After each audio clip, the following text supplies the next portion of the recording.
So, in today's video, I'm going to be predicting what I think the Premier League team of the season will look like at the end of the season.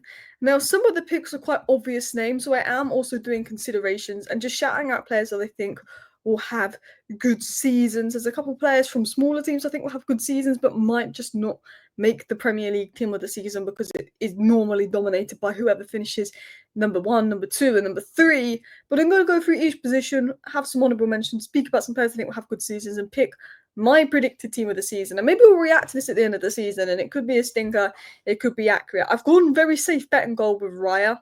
It's normally one of the big goalkeepers that gets team of the season. Arsenal have had the best defensive record for about 3 years.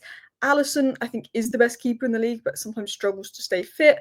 Raya, I think, get the most clean sheets. I've gone with David Raya. Very basic. I think Forest could drop off next season, to be honest. Going into right back, I had some considerations for right back. You got Reece James. Like, if Reece James stays fit, I think he could be team of the season. I think he's such a good player. He looks so good versus AC Milan. Like, if Reece James stays fit, he's in there. Is he going to stay fit? Frimpong could be up there.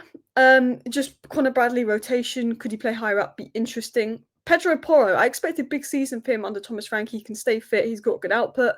Ben White, if he stays fit, good player there. Timber, Munoz. I've not put Ahmad in because he's more of a winger.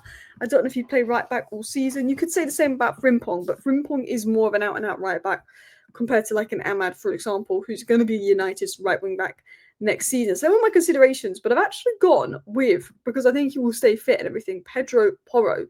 I think Pedro Porro is going to have a good season for Tottenham. I think the way Thomas Frank uses fullbacks really suits Tottenham. I think his output and creativity will be very, very key for Tottenham. I think he was good last season. So I've gone with Pedro Porro. My left-back considerations. I think if Calafiore stays fit, he will be a monster. A Doggy, again, if he stays fit, would be good. So I can't go with him due to fitness. Cucurella, right now, Chelsea title favourites, unbelievable player. For me, it was a big toss-up between Cucurella and Lewis Hall. I think people were sleeping on how good Lewis Hall was before his injury.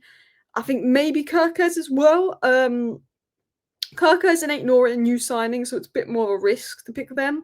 But I think they're really good players. Dorgus look really good for Man United in pre-season. I think, for me, I'm a toss-up between Cucurella and Hall. And I'm actually going to go with Lewis Hall. I think he's going to be England's left-back come the Euros. A lot of people talk about Lewis Skelly. But for me, I'll get stick for this, but Lewis Hall was better. When Lewis Hall was fit, he was better for me. Lewis Skelly is great. He's very talented. I think Lewis Skelly will end up becoming a midfielder later in his career. But I think Lewis Hall could get a place at the Euros. Centre-back considerations. Again, my answers are going to be very boring, very basic. You've got Gabriel, you've got Van Dijk, you've got Kanate, Saliba, Mark Gay is a good player, Murillo of Forest is a good player.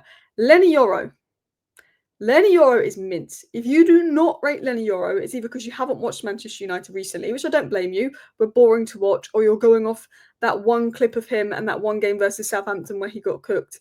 He's been a monster since. He is Manchester United's best centre-back. He is Manchester United's best player nearly every game. Like, he is one of the few players at Manchester United that I'm like, he's great. So, Lenny Yoro. Yeah, Van de Ven, if he stays fit. Guardiola, because Ain't Nori coming in, Guardiola may go back into more of a prime centre-back role. Van Heck, one of the most underrated centre-backs in the league. I've not gone with any Chelsea players just due to, I don't know what's going to happen there. And then I went with Diakite, who's signed for Bournemouth.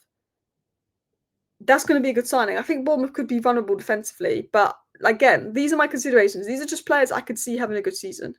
Look, there's probably players on this list that I haven't included. Oh, Konza, yeah, see? Konza's a good shout. You know, Wan-Bissaka's a good shout for right back. To be honest, just not really thinking about every single name. But Wan-Bissaka, Konza for centre-backs, a player I rate. Maatsen had a good end to the season with Villa as well. So there's probably players on this list that I haven't included and put them down below because I can't think of every name off the top of my head. I did this in about 5 minutes. So let me know if you think I'll be someone down below. But I'd probably add Konza to that of Villa because Villa ended the season really well defensively. So yeah, the 2 picks I've gone with is Van Dijk and Gabriel. I actually think Gabriel's been more important than Saliba. And then Van Dijk, who I know didn't have his best game versus Palace, but he's Van Dijk. So that's my pick. I wanted to go more rogue at fullback because I feel like if I'd have gone with like Cucurella and Frimpong, it's a bit basic. I want to go with more rogue options at fullback, but I think goalkeeper and centre backs. It's very boring picks, but This is team of the season. DM. Subamende, Gravenberch, Caicedo, Tonali, Baleba, Wharton, Camara. Camara of Aston Villa, for me, wow, one of the most underrated players in the league. Do you know what? If Camara was English, he'd be spoken about more. Like, Adam Wharton's a fantastic player. Adam Wharton's a fantastic progressor of the ball. But the way the media goes on about Adam Wharton, you'd think it was prime Iniesta. If Camara was English, he'd be getting the same level of hype as Wharton. I think he's an unbelievable player. He has fitness issues. Baleba, fantastic player. Wharton, fantastic player. But it is team of the season. Arsenal, Chelsea, Liverpool, Man City, the ones you can think up there. I've not put Rodri here just because of apparently he's not fully fit yet. So maybe I'm stupid not putting Rodri here. I should put Rodri here. Actually, I'm going to put Rodri in considerations. It feels silly not to have Rodri in considerations because he is the best. So let me add Rodri to considerations because, yeah, that just makes sense, doesn't it? But you know what I'm going with, and I think he's been unbelievable in pre-season. Caicedo, I think, is unbelievable. Gravenberch's been great. Tonali's great, but I'm going to go with Subamende. I think he could be the signing of the season. I think Subamende could be the signing of the season. Going into centre mid, again, I've probably missed off some obvious names here, so let me know if I've missed off some obvious names. I wanted to go with some rogue names that I don't think will be in team of the season yet, but I think we'll have good seasons. In Xhaka of Sunderland, I think he'll be important. Andre and João Gomes for Wolves. I don't think Wolves are going to have a great season, but they are one of the most underrated midfield pairings in the league. I'm going to say that now. Szoboszlai, I could see having a good season, even with Wirtz coming in. I think he could play deep and play well. Kobbie Mainoo, there's a baller there. Hopefully he can do what he can. Enzo Fernandez is proven as a good player. McAllister is such an obvious pick. The obvious ones to me are Tielemans, Reinders, and McAllister. Oh, Declan Rice. I forgot to add Declan Rice. Let's just pretend Declan Rice is written at the bottom here.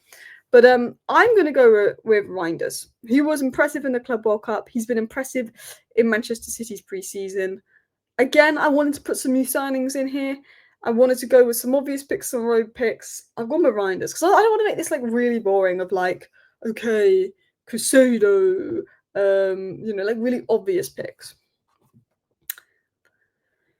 Attacking midfield considerations, I've gone for 4. Wirtz, Bruno Fernandes, Palmer, Rod. Actually, no, I've got to add Morgan Gibbs-White. This is the thing, when you like plan a video in like 5 minutes, so you like every now, as soon as I start talking, some other names come to head. I've got to put Morgan Gibbs-White in there as well. Obviously, I don't think he'll make team of the season.